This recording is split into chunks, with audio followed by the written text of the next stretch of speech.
Welcome to episode 149 of the Ben Briggs podcast. I am Ben Briggs. It's Tuesday, people. Tuesday, the 6th of October, 2020. We are already in October. I fucking know we were on the last episode, but, you know, it just seems like the year's going a bit quick this year, doesn't it? Very little done, very little achieved, personally and professionally. And we're almost fucking at Halloween already. Fuck me. It just seems, I don't know. The months seem to be dragging on a little bit. Not dragging time-wise, but just flipping. It's like flipping through a fucking book at the minute, isn't it? Like fucking Johnny Five reading a fucking encyclopedia. There's a flashback to Short Circuit, the film. Classic 80s film. Let's have a little bit of tea as we start the podcast, because the old fucking mouth is a little bit dry today. It is about 8:45 at night. I know, they're getting later and later, aren't they? They're getting later and later. We'll have to... I've been suffering a bit this week, I ain't going to lie to you. Since I last spoke to you on Saturday, there has been a rumblings in the old stomach, and, oh, man. Yesterday, fucking Monday, I know you probably don't want to hear this, but this is a shit episode. Hey, they're all shit, Ben. Hey! Stop your reviews right now. But fuck me, I didn't get off the toilet yesterday. I don't know what the fuck I've eaten. I don't know what the fuck is going on down there, but I feel fucking bloated. I haven't been off the toilet. It's a fucking war zone down there, people. I'm not gonna lie to you. It's like fucking Beirut in the 80s down there. I don't even want to look back there at the minute. I had to take some fucking Imodium. I almost fucked up at the supermarket as well, because there's Senecot or Imodium. Senecot is there to fucking help you if you're a little bit bunged up down there, and Imodium helps you fucking, you know, stop it coming through you like a fucking avalanche. And I picked up the fucking Senecot, got to the fucking checkout, and I was like, let's just check this box. That could have, but you know, I may not be here today if I'd have taken that, people. I may not be recording this podcast now. I would just be an empty skin laying on the sofa. But Jesus, I swear to God, I passed a kidney earlier. But hopefully, I've taken some Imodium. So hopefully that will do the job. We can have a more compact... You know, it's never nice, is it? I don't know what the fuck it is I've eaten either. I eat vegetables. That's it. I am a vegetarian. So I don't know how fucked. Usually you get that sort of shit from chicken and or meat, don't you? I remember. I used to do material about this. I remember having to sprint from a beach once when I was in fucking Egypt, because I'd been eating the salads. Never eat the salads in Egypt. That's my... If you take anything from this podcast, anything at all, never eat salads in Egypt, because they wash them in the fucking local water. They might as well just fucking dish them out, you know, wash them in the raw fucking sewage. And dish them out on your plate. I remember sprinting to a fucking from the beach to the toilet, making it into the toilet, and then thinking, "Oh, thank God for that." And then there was one cubicle, and put my hand on the cubicle, and fucking, it was locked. There was somebody in there, and it was at that point, just that disappointment seemed to have an adverse effect on my body, and everything just. There's no better term to say this than just slid out of me, man. Oh, fuck me. Jesus. I've had that twice in my life. I had it walking back from the pub one night as well. After a bit too much drinking. And then I had I had a belly full of Guinness. This was only like a couple of years ago. I had a belly full of Guinness. I had And then I went to McDonald's and I had one of the veggie burgers from McDonald's and a fucking big chocolate milkshake. And it takes me 20 minutes to walk back from McDonald's to my house. It was probably about 25. I was a bit zigzaggy, I ain't going to lie to you. And I got just at the top of my road up there after having sprinted the last 100 meters until my fucking lungs gave out. And I remember, everything just went. I was wearing a new pair of Combats as well, and they were fucking destroyed, man. Anyway, what a way to start. What a way to start the podcast, eh? Yeah, so I'm feeling a bit grotty. That's the point I'm trying to make. I'm feeling a little grotty. Is that somebody trying to call me? Sorry, can't speak at the moment. Halfway through the podcast, baby. 5 minutes into it. So I've been feeling a bit grotty, and there's fucking nothing worse, is there, than that. The only thing, I went as far as getting the moist, soothing toilet paper, which I know it's a decadent lifestyle I lead, people, when you have the moist, sensitive toilet paper. But if it wasn't for that, I would be, I'd be suffering from blood loss as well, I imagine. Anyway, on to brighter things. Talking of McDonald's, here we go. Tenuous link, he says, taking a slurp of tea. Talking of McDonald's, here is a bit of a moral dilemma for all vegetarians out there, as they say in France. Chicken McNuggets, well, not McNuggets, but chicken nuggets of apparently $50. These are chicken nuggets that have been grown in a lab. These are clean, cultured, slaughterhouse-free. This is an advert, by the way. Hey, do you want chicken nuggets that are grown in a lab? Whatever you call it. It's a brave new world when it comes to growing meat without any animals. I don't know. At 93,000 square foot warehouse in San Francisco, Mission District, they're growing chicken. Not the chicken, the animal, chicken, the protein. So basically, I don't know what they've done. They've formulated it, extracted animal cells, and turned them into chicken nuggets. Now, somebody posed this question to me, whether I would eat these chicken nuggets or not. I'm undecided, to be honest. I'd want to know, I don't know, it's still real meat, innit?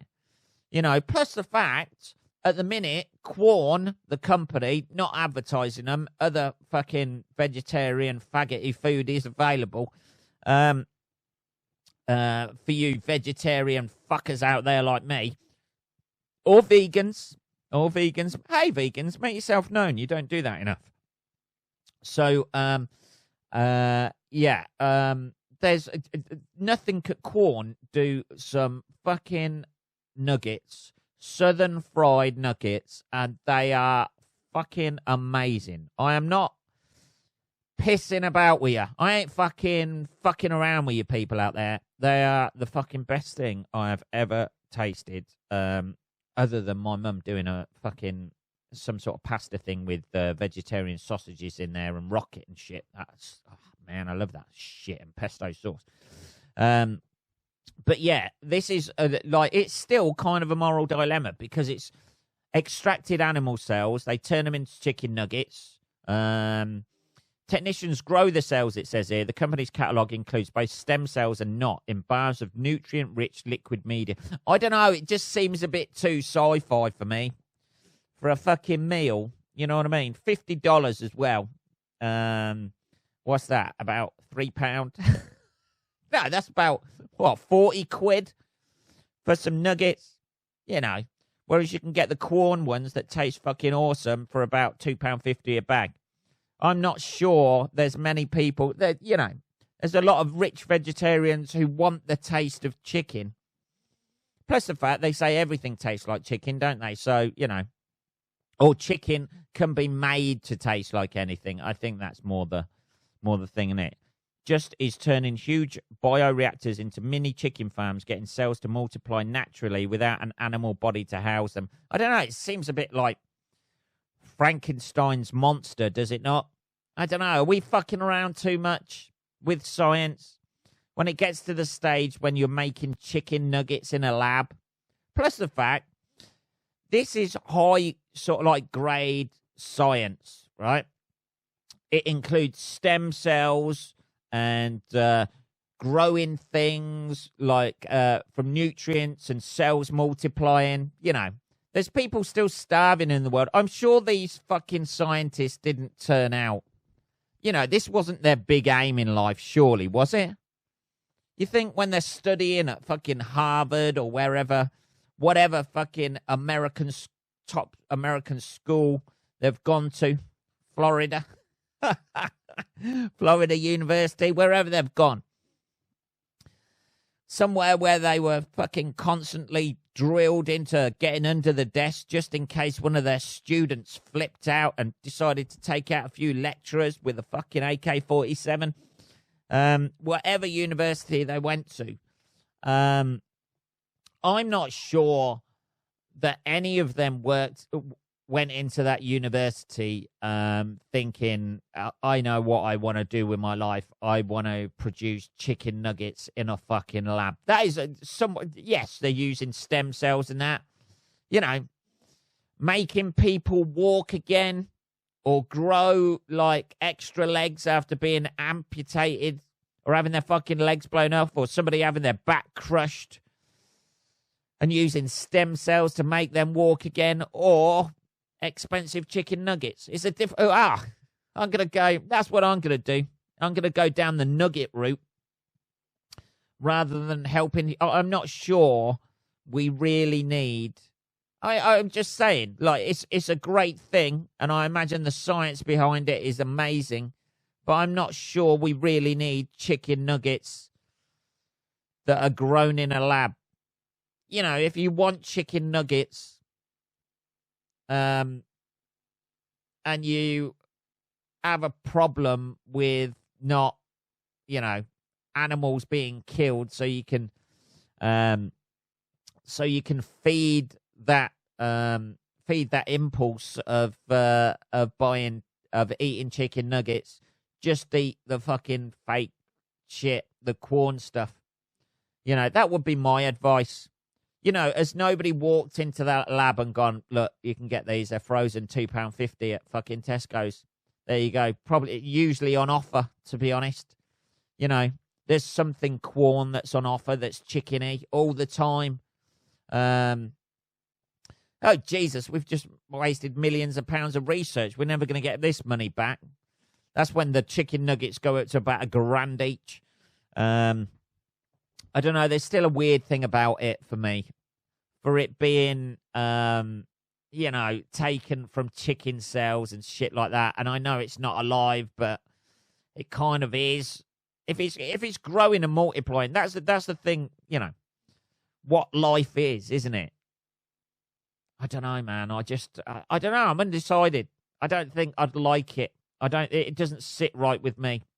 I don't think food ought to be grown in a fucking lab. And I know, like, there's fucking, that's probably how they do corn or something. I don't know, people. I don't know. We're 13 minutes into the podcast. I'm already questioning myself about this. Let's have a little bit more tea. Just turning huge bioreactors into mini chicken farms, getting cells to multiply naturally. Yeah, I don't know. The lab-grown meat has the smell and flavour of a strong chicken with no... this is a flavour of a... It's got the smell and it's got a sweaty chicken, strong chicken. This smells like a chicken's been working out. The texture still needs work. It's a bit too smooth and not quite fibrous enough. Close to Play-Doh or a firm tofu. Who wants the surely get it all right. You know, are you sure they're not just using chickens? They've got a fucking chicken farm underground. They're going, yeah, we developed this shit in the lab. It's $50 for some nuggets. Have it, and it's just real chicken. Who wants to eat something that has the consistency of Play-Doh but tastes like chicken? Are you sure you just haven't made Play-Doh? I'm sure Play-Doh could be made. It's easier to make Play-Doh taste like chicken rather than develop in a lab chicken with the consistency of Play-Doh. And then you could bang that out for £1.50 for a bag of that shit, undercut the corn industry, and then litter the market with chicken-flavored Play-Doh. You could do beef-flavored Play-Doh, everything. You could even do one of them little sets with it, little Play-Doh set with it. So you fucking stuff it into a plastic chicken, press it down, and it comes out of its stupid chicken face. All that shit. I don't know. You think scientists really, at any point within that, the development of this idea, nobody at any stage of this has gone, this is fucking horseshit. What are you doing? What are you doing with this money? There's people been on walks, sponsored swims, 24-hour famine so we could raise money for a research project in this department, and you come up with fucking Play-Doh with a hint of fucking chicken about it. Strong chicken as well. Sweaty chicken. Like it's been down fucking working out down Gold's Gym or something. Or on that fucking beach in California where Muscle Beach, is it? Just a fucking chicken roostering around like fucking foghorn leghorn. Oh, fuck me. What a waste of fucking money. No, I would. You know what? I wouldn't fucking eat it just because it's a waste of fucking money. There's people starving in the world, and you're growing fucking chicken in a lab, Play-Doh in a lab that mildly tastes of chicken, and banging it out for fucking $50 a pop. They're limited to diners with deep pockets and a taste for adventure. I'm not sure Play-Doh's that adventurous. They look fucking rank. Oh, man. I know, that's different. Some meat companies are enough to promise to make bets in it. Yeah. Fucking it. So there you go now. We're growing chicken nuggets. That's the big thing. Science is, still haven't got a cure for the virus yet, but we've got some fucking chicken nuggets, son. We can feed you at home, you vegetarians, or anybody who is annoyed at chickens dying. No sign of a vaccine for the virus yet, but yeah, we've got these chicken nuggets that you can either play with your fucking 2-year-old child or eat. So an ideal toy, really, for a 2-year-old child, isn't it? They love sticking things in their mouths, don't they? Chewing and choking on shit. It's ideal. Something, that would be a better idea, wouldn't it? I don't know how many kids a year die by fucking choking on something. Some sort of small part. But why not develop toys that you can fucking eat? Or just dissolve in your throat. That would be a better, I don't know. I'm just throwing out ideas here, people. You'd have to obviously test those on children. Oh, no, that doesn't dissolve in the throat. He's gone blue. I don't know. I don't know, people. I don't know. What is the world fucking coming to? $50 fucking dollars for some fucking Play-Doh. Chicken hinted Play-Doh. Who knows? Let's have a little bit more tea. Anyway, exciting week here in the Shires. Here at Briggs Towers. The old fucking there's a Northampton, which is the area in which I live, from the Shire of Northamptonshire. When they were picking the names, they just added Shire on the end of it. Northamptonshire, for anybody, Northamptonshire, for anybody outside of this country, is one of the counties in which the town of Northampton, oddly enough, is where Briggs Towers is based. Now there is a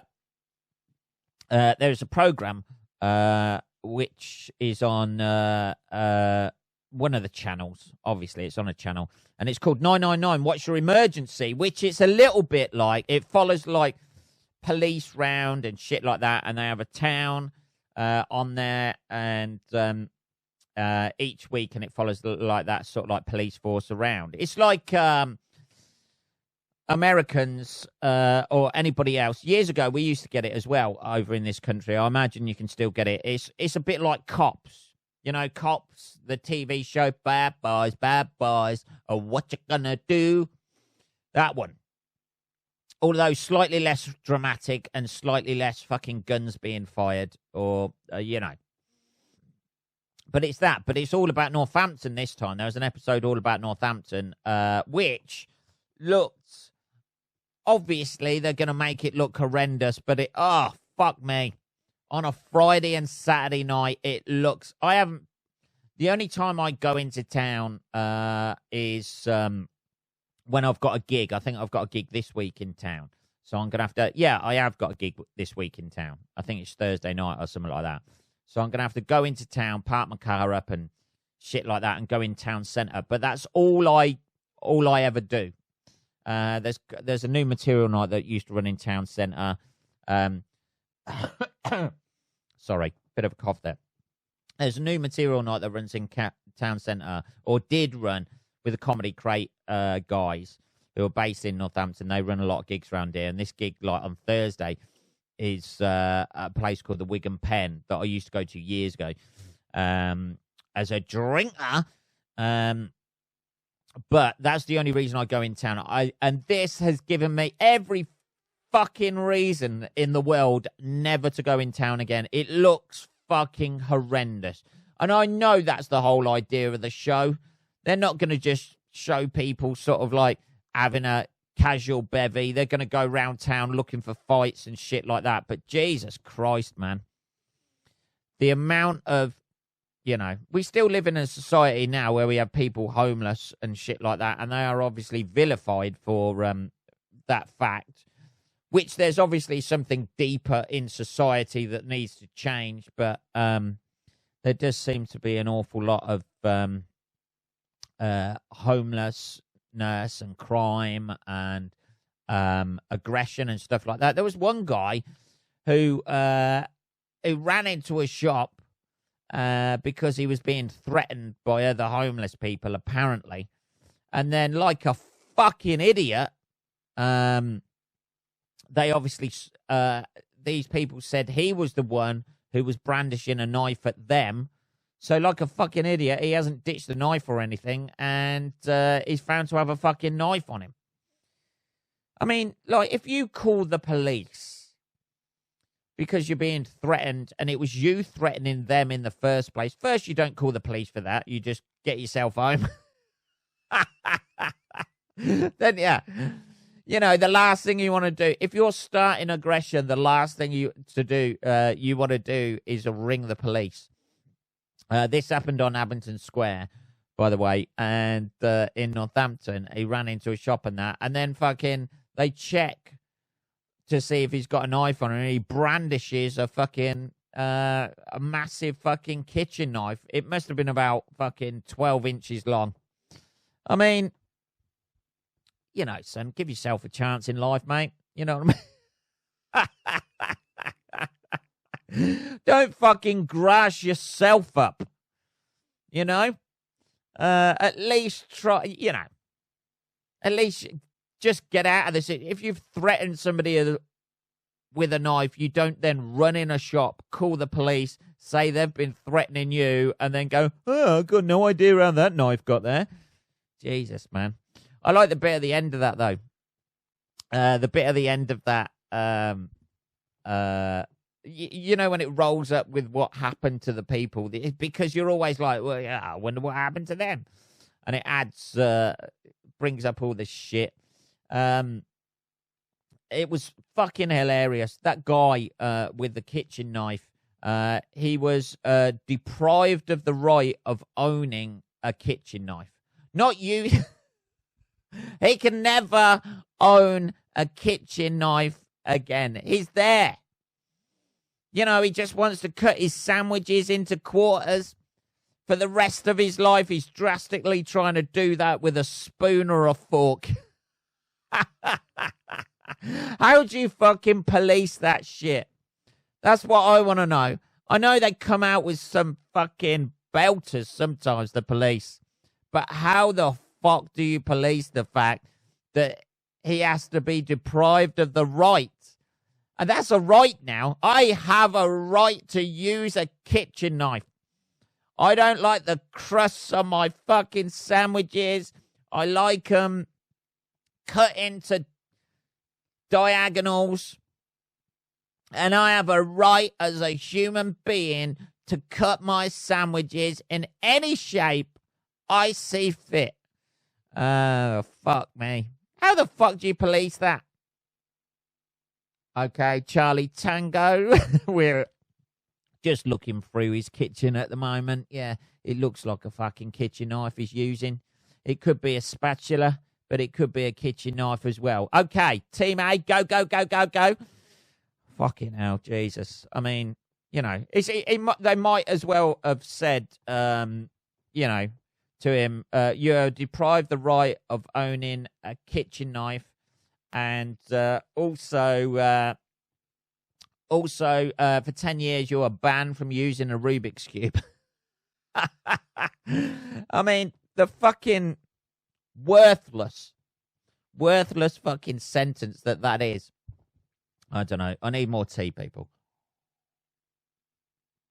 There we go. What are we on? 26 minutes. I'll tell you what did piss me off this week as well. This, I saw a tweet that basically said people born between 1985 and 1995 are the most unique generation of all. This immediately wound me up, and I'll tell you why it wound me up, because I'm born in 1977 and I see myself as a unique individual. That's it. It instantly got my fucking back up, because every fucking generation thinks they're the most unique generation of all. And then reading deeper into the article, it was because they experienced what it was like pre-internet and pre-technology and after internet and after technology. Now, I looked into this. That is 10 years, 85 to 95. I didn't have to look into that. I didn't have to Google it. I did the math. He says, using an American phrase, maths. I did the maths myself. So that is 10 years. A generation is considered 20 to 30 years, right? That's what it's from when fucking kids are born, fucking grow up and start having their own kids. I know my generation is 43 years because I haven't had my own kids yet. Who knows if that'll happen? I don't know. I might have a good one in me somewhere. But it pissed me off because I was born in 1977. I was screaming. I know I need to get out more. I was screaming at my fucking phone going, I've experienced that. That was me. I'm part of that unique generation. Don't cut me out just because I'm fucking born 8 years before 1985. I remember what it was like before the fucking internet, when people had fucking encyclopedias and you wanted to win an argument and you couldn't. When nobody believed you that you knew the actual facts of something. And, that's what people do now. That's how people win an argument. Google settles arguments now, doesn't it? If you can, it either settles arguments, Google does, and new technology and websites and search engines. It either fucking solves an argument or creates an argument. There's no grey area with any of it. Because you go, somebody will go, did you know this is true or whatever? And you go, actually, that's, Did you know, America spent fucking millions of dollars designing a pen for space and the fucking Russians only took a pencil? Well, actually, it's nice. It's a nice to believe that, but actually, if you Google it, pencil was quite dangerous because the leads would float about and stuff, and they had to apparently design their own thing. And then you go, and they go, oh, right, okay, that's that. Or they'll find evidence of fucking a pencil being used or something like that. Yeah, why is fucking Gary Kasparov or whatever? It's a fucking chess player. I fucking know that. You don't need to collect me. correct me even though I've got that fucking wrong. Jesus. Collect me. Jesus. Yeah, so that annoyed me. Every fucking generation thinks they're the most unique generation. Do you not know that? They think they're the best generation. That's why, like, constantly people are there going, oh, the world's gone to shit these days. It was so much better when we were fucking getting bombed by the Germans. You knew where you stood. I don't know, people. I don't know. Anyway, maybe I'm taking that a bit too far. What are we on? 29. 30 minutes now, people. What a way to end the podcast. A little rant there about fucking vacuous people born between 1985 and 1995 who think they're special because they fucking didn't have the internet and now have got it. Bastards. Although I've kind of like allied myself with that a little bit as well. Anyway, that's the last bit of hypocrisy you're going to hear from me on this episode.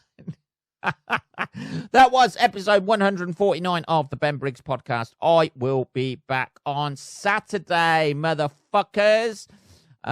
If you want to message me about anything, it's just podcast@benbriggs.co.uk. Have a good rest of your week, and I'll speak to you on Saturday. Take care.